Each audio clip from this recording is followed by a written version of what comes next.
Hello guys, welcome back to Chamber of Chess. So today we're gonna analyze the game of our close friend and subscriber Chromata. She likes playing on Chess.com, and we just decided to pick this game because it was impressive and instructive. D4, E6, Knight F3, Bishop D6. So we can already call this Queen's Pawn endgame because the first move was with the Queen Pawn. Bishop D6 maybe a bit too soon because Black really wants to play something like Knight F6 and not let White to get the center. However, it's not that bad. So C5 and E3. For example, if White decided to take the pawn, after this trade, it seems like Black lost the tempo because he moved his same bishop twice.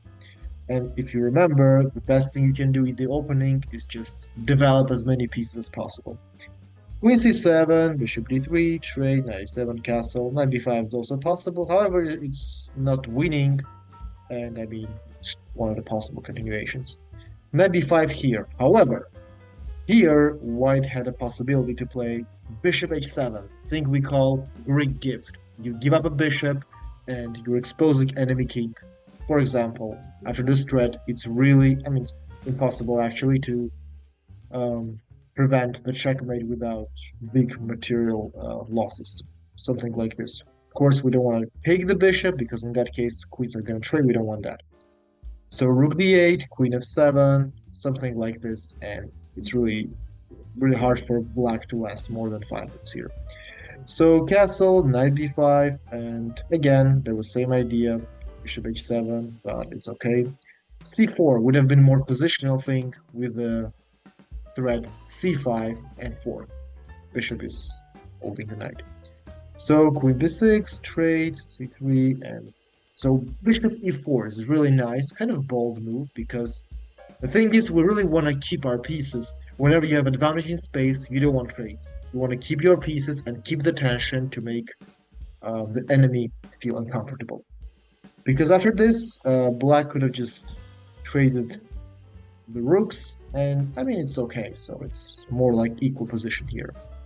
Rook e1, standard development, and almost capturing the queen, however there was e5, and black has to give up the pawn. And here, knight e4. Of course black could have just taken the pawn, but after this, it's really hard to put up resistance with two pawns down. Here, bishop b4, really nice idea because we're locking the enemy pawn. Now bishop is kind of stuck. At the same time, we're pinning the knight. h5, d5, g6, right, we're gonna support the pawns. a4 is also a possibility. In case of trade, he's opening the bishop, but he's losing the pawn. So it has its pros. King g7, bishop c3, with idea of this scatter check. So far so good, and taking the knight is okay. However, bishop c6 was possible with the idea of just, support the pawn, and I guess potentially rook e8. Because if he takes, he's just going to be losing his rook. Like, we really don't want to give up our strong pawns. Bishop f6, again here, rook e7 would have been better to keep this pawn, not just give it up. The possible continuation would have been b4, and here black tries to eliminate d7 pawn, which is too dangerous, but for example, after this, black is just losing the rook for the bishop.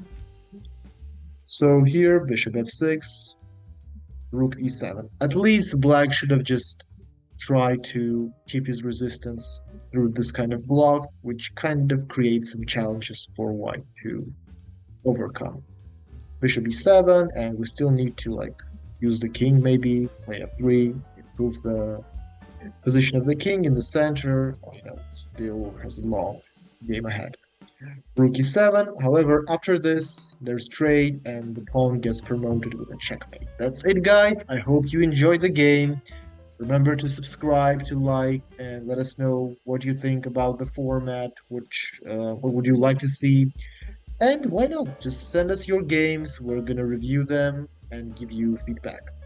That's it, guys, and I'm gonna see you all next time.